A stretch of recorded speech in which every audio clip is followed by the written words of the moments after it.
This is Andi Purewal for ID Boxing. I'm joined by trainer Shane McGuigan here in Bournemouth. Shane, how's life been treating you recently? Good, thanks, mate. Yeah, it's a late one, wasn't it? Nearly 11 o'clock. So you guys always get me the best times. I'm at the most creative at night, so let's hopefully have a good interview. I don't say that, Shane, otherwise I'm going to keep you sitting here for the next hour, which I'm sure you won't mind keeping your eye on Chris, who's just sat behind us. But yeah, here we are. Chris Billam-Smith returns to Bournemouth. Last time it was nice and hot, this time not so much, but at the end of the day, the main thing is he comes through on Saturday night unscathed. But Mr. Xhoxhaj, talk to me about him, Shane. What challenges does he pose to Chris? It's a real potential banana skin. This one, we had two options. So either sit and wait. So the two governing bodies that we're looking to fight for, which is the WBA, which is Arsene Goulamirian and Jai Opetaia. Our pick is at Opetaia with the IBF because he's just come off a win against Marius Bredas, who's got the Ring Magazine belt as well. So he's seen as the number one in the division. Chris wants to box Opetaia. So Opetaia's got a double break of his jaw, and Goulamirian's just won against Egorov, but that fight was scheduled to take place ages ago and kept getting pushed back, and finally they got the fight done. So both of them need X amount of time of a layoff before going into the New Year's, basically. So our options were, we're in such a strong position with all of the governing bodies. Do we risk it and just have that fight in the summer and sit and wait till both of those are ready? Or do we stay busy and box someone in the top 15 or top 10 in some of the governing bodies, and we managed, this is what this fight's presented itself. So he's got two losses on his record, one being Masterneck, who is a very, very good fighter. I think he's like one above Chris in the IBF ranking. So it's one of them. It's like, he's Kosovan, based in Germany. He gave Masterneck a torrid time in the third round. He had him really badly hurt. Masterneck then came back and landed some great shots and buzzed him as well. So, and then obviously that fight was stopped in Masterneck's favour. So we know the level that he can operate at, and we know that he's dangerous at top level. So Chris is going to have to be switched on. But it's one of them ones that it's another learning fight. It's another learning camp where he's going into. He needs to continue the momentum he's had over the last 2 years since COVID, really, and and continue to impress and win. So, and I think coming off another fight, being active, and then going into the new year as a world title challenger is extremely important. So we've got to win and win well on Saturday, and I think this camp's been a good one. Chris has never come across as somebody who could overlook an opponent, Shane, but he went into the Isaac Chamberlain fight, first big fight here in Bournemouth. Crowd was raucous, got behind him, unbelievable atmosphere, unbelievable fight, comes through with a victory. When you're looking at world titles next up beyond this, how easy could it be for him to maybe look towards the future and not have that same energy as what he did in the Chamberlain fight? Yeah, I think definitely so. I mean, that's got to be a factor that we got keep in focus and stuff. But Chris doesn't. Chris has always boxed for for titles and recognition and achievements. Obviously money and stuff like that and fame comes off the back of it. But he's never been fame hungry. He's never been really money hungry. It's ambition and becoming a world champion. And this is for him another hurdle he has to get over before he fights for a world title. It's not like, this is a complacement fight.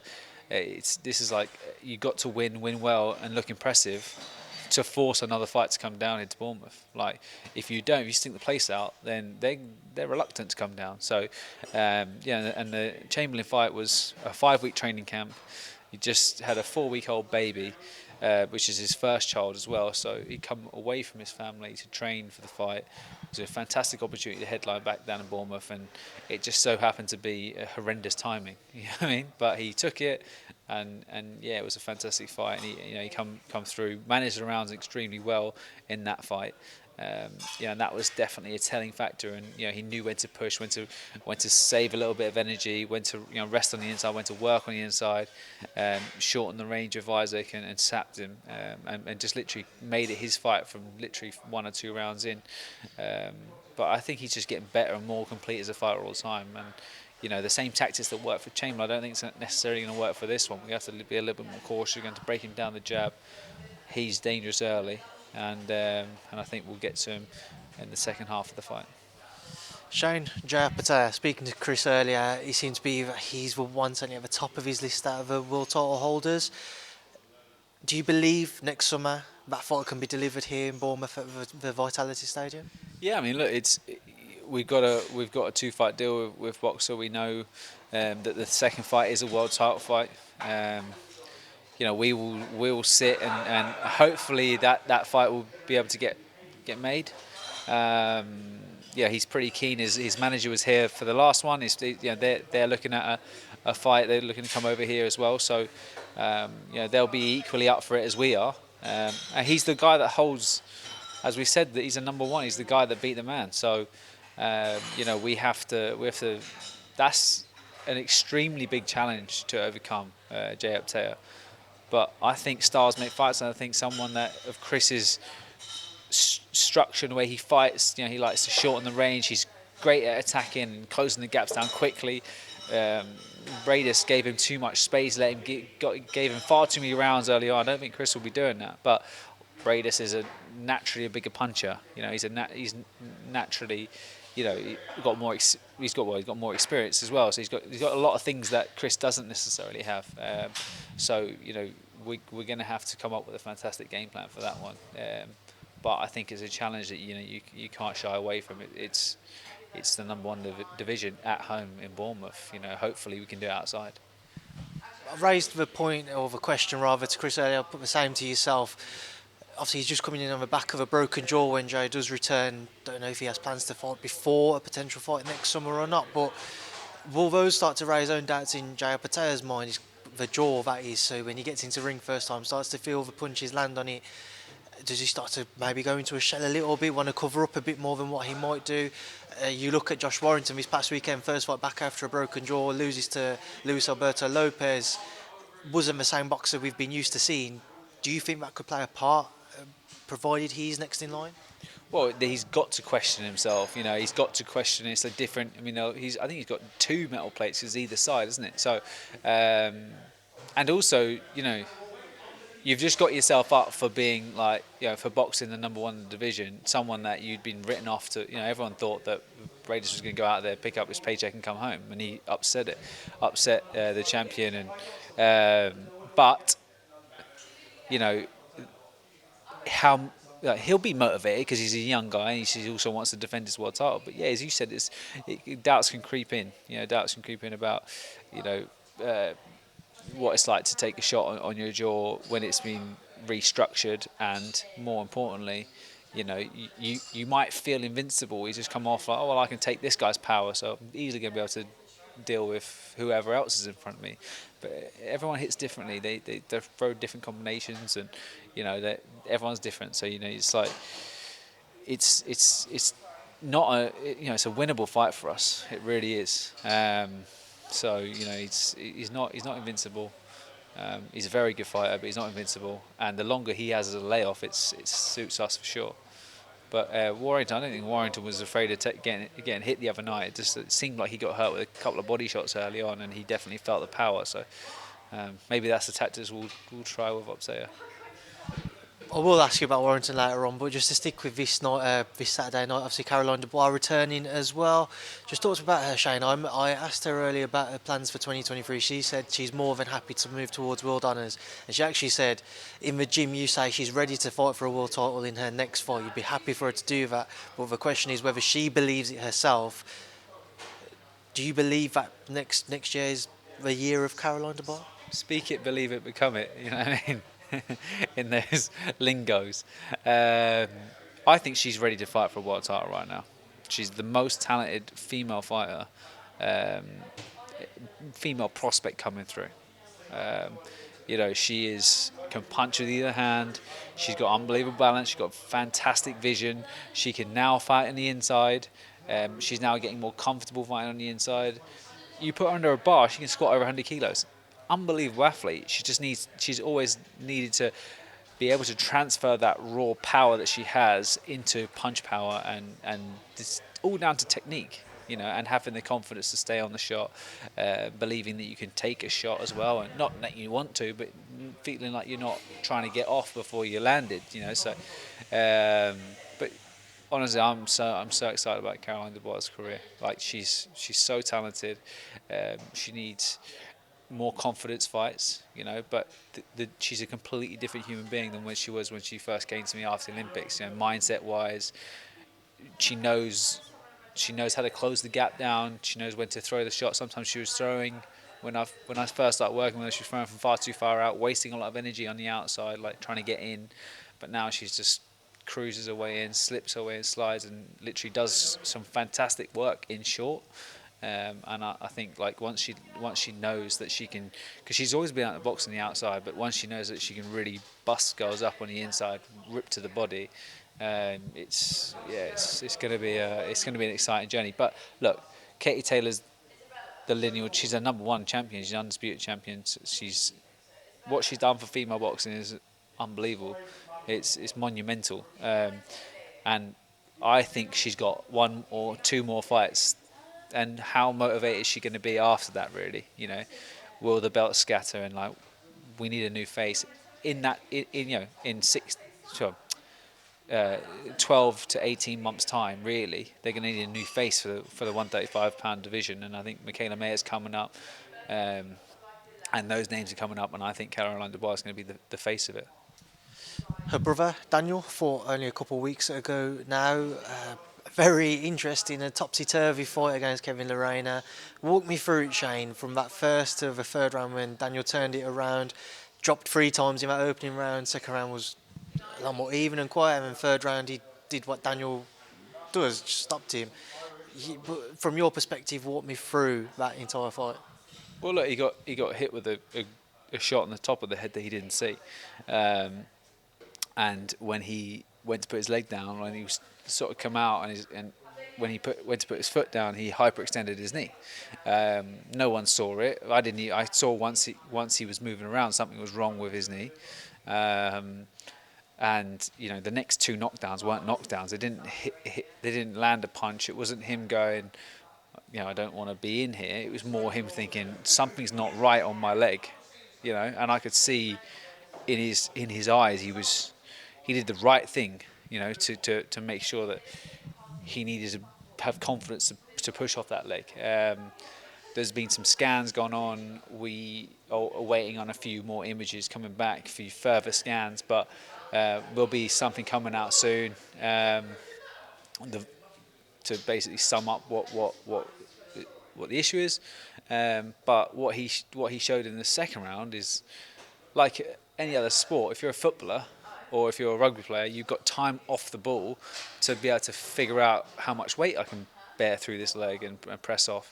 But he didn't have that because he's got punches swinging at his head. So, what he did in the second round, got up on his toes. I said, just get up, get jabbing, get used to putting weight on that leg.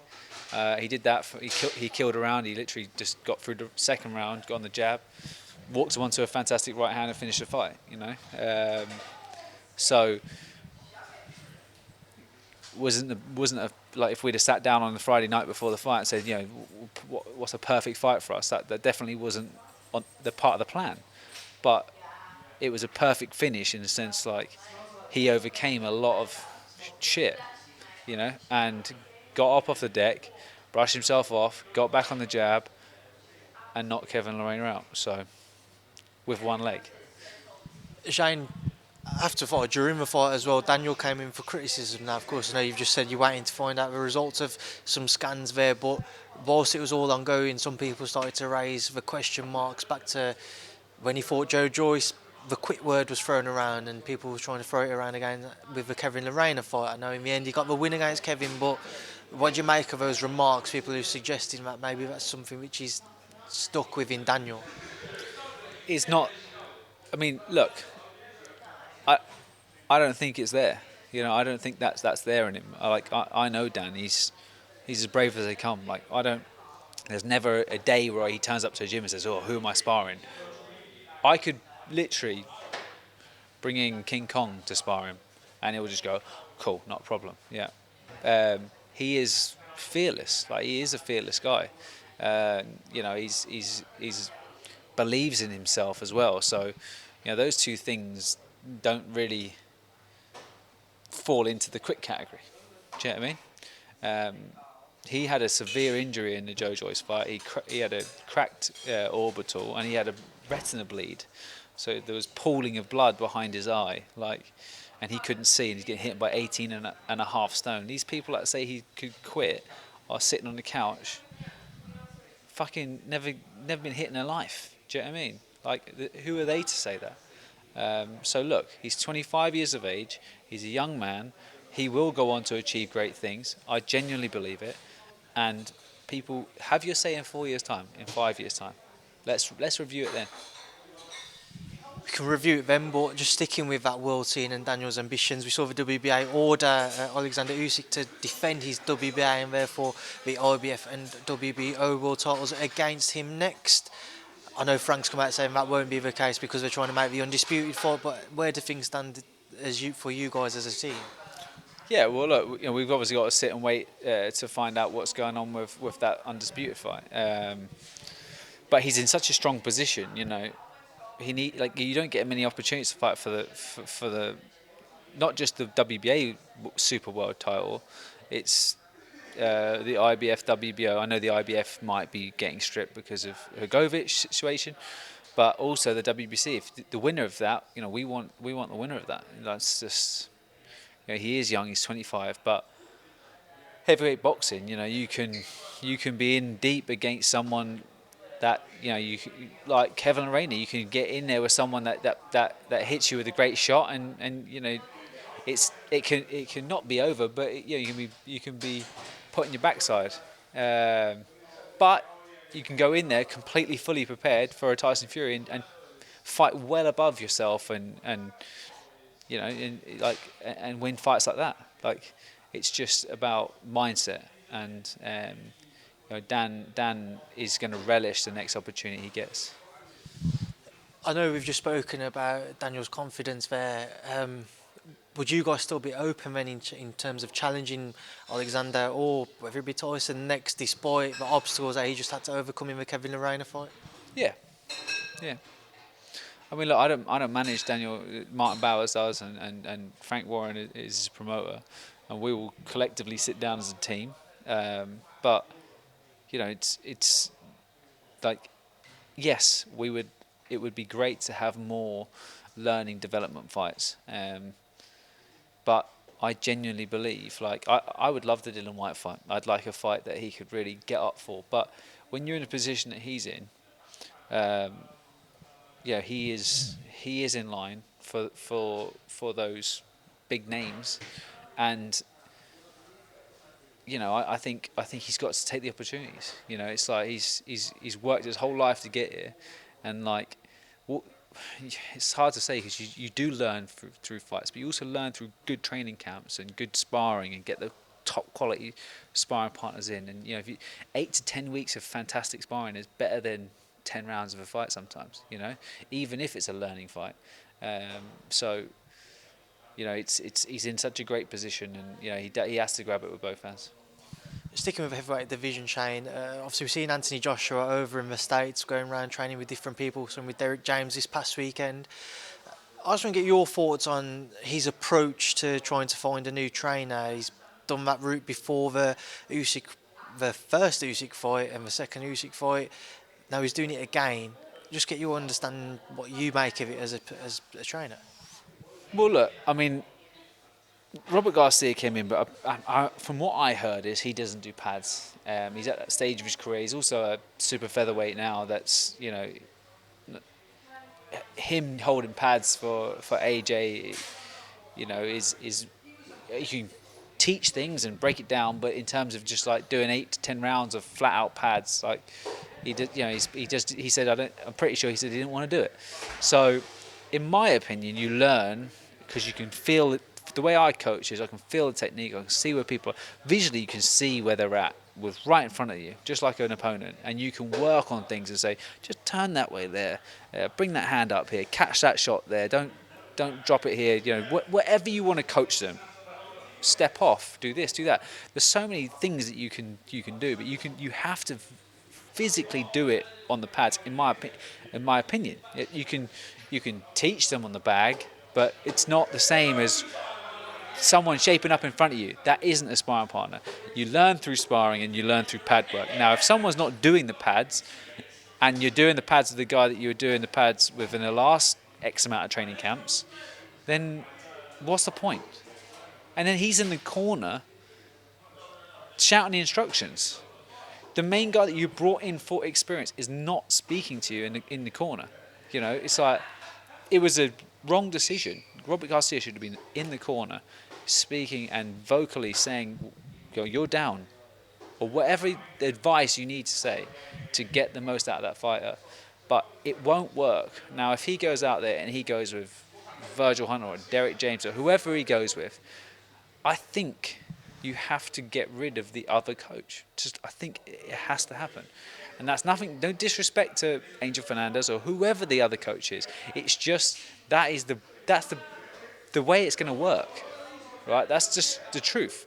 So, because there's a lot of great coaches out there. But if you had Ray Arcel, Anjo Dundee, and Emmanuel Stewart all in one corner, like, you'd be getting different information.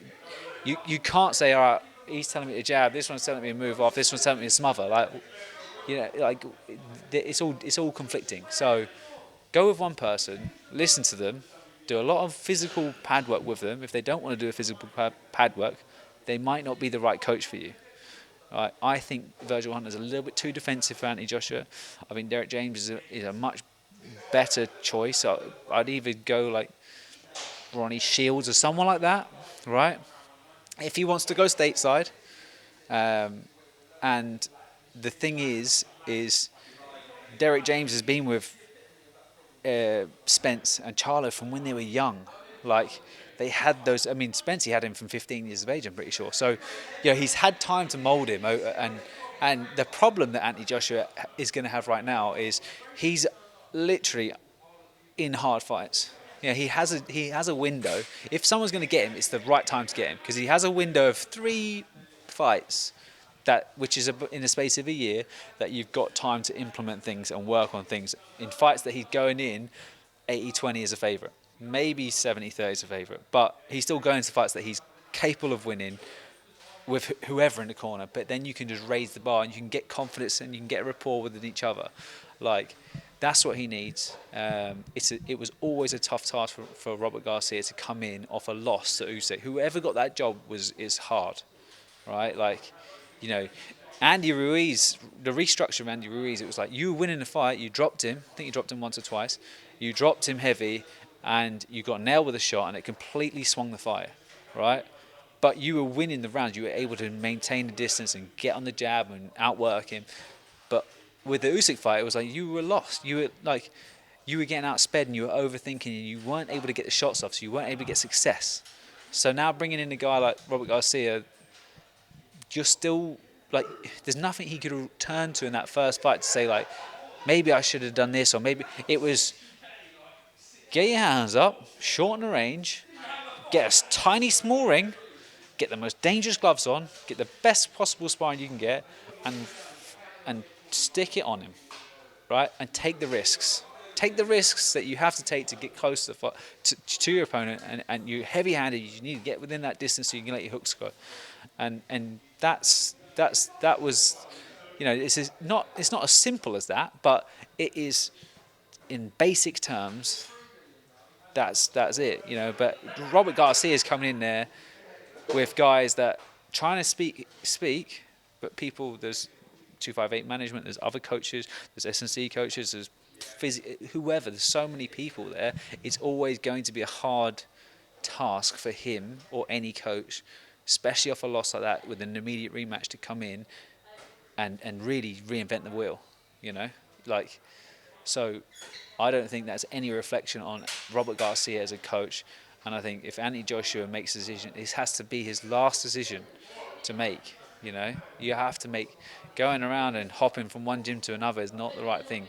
Like, get in with someone that you believe knows more about boxing than you do. It's an interesting point you raise, especially at the end there, Shane, because Robert's come out now, and Robert said that when he was working together, Anthony would be days where Anthony would turn up. He wouldn't want to do certain things. He wouldn't want to go on a run. He wouldn't want to hit the pads, and he'd choose when he wanted to train. Almost like there's no control over him. If you're in that position as a coach, Shane, how do you work around that? How do you effectively stop letting AJ be the boss and let him realise no, he needs to listen to you. You need to get your points across to help him become a world champion again. Well, you got to walk away from it if you're that coach. Do you know what I mean? Like, you got to think like and hold respect for yourself, because as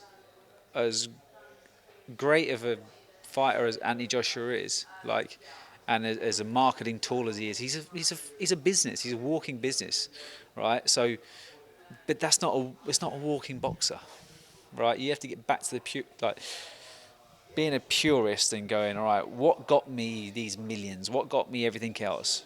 This Lamborghini, whatever he drives around in. Like, what got him that is literally getting his bag packed and going to the gym when he was 14, 15 years of age, or whatever age he started boxing, right? Turning up and amateur coaches shouting at you and saying, get your wraps on, get your gum shirt on, get your hair gone and you're sparring. And not asking who I'm sparring, just getting in there and sparring. That's where we all start, right? So, by taking control and saying, all right, well, no, I don't want to spar him, or I don't want to do that. Like, I don't feel like I need that in my game. It's like, well, then that coach he's not going to be able to get anything out of him at all. This is the truth. Like, I've had it once in my career, and realistically, you should walk away. Then you also raises the point of what are the motives of whoever's working there. Now, we know Anthony Joshua brings in a significant amount of revenue, shall we say, each time he steps between the ropes. Does that sway the opinion of a trainer then as to whether or not to stick it out? I think everyone looks at it as a business option, but really, you take the business option away, right? Like, just take him away and just think, like, if Anthony Joshua came to my gym, right, and he was 20 years of age,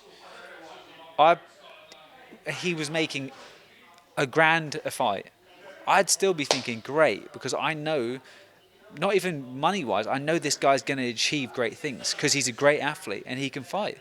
Like, it's common knowledge that everyone's looking at it from a business perspective, but really, like, strip it back. Like, he's got fast hands, he can throw combination punches, he's got very good balance. He needs a little bit of work on his head movement, like, and he needs, like, confidence and belief, and and believing that he's doing the right thing.